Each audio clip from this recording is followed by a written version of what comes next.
Katarina Čas, ki je navdušila v Volku z Wall Streeta, se je ponovno postavila v bok velikim igralskim imenom in že željno pričakuje premiero filma Imagine. Naj bi bil odzun avgusta ali pa septembra, kjer pač je tudi odlična zasedba, Al Pacino, Christopher Plummer, Annette Bening in tako dalje.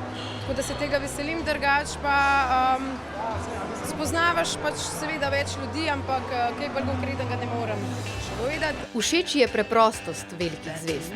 Pa moram reči, da so te res veliki igralci, tako normalni ali pa veliki režiserji, kot je na primer Scorsese, po mojem zato, ker so zrealizirani, nimajo ego problema in se ne rabijo duvati neki brez veze.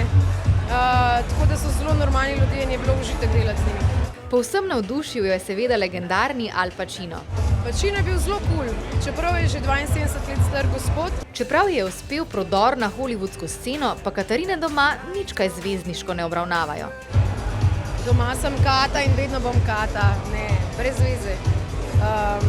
Jemljem to bolj kot v službo vse skupaj. Mislim, v Sloveniji se je zgodil pač res velik hype okoli tega, bolj kot sem pač pričakovala, skoraj malo preveč. Premiero novega filma tudi mi že nestrpno pričakujemo.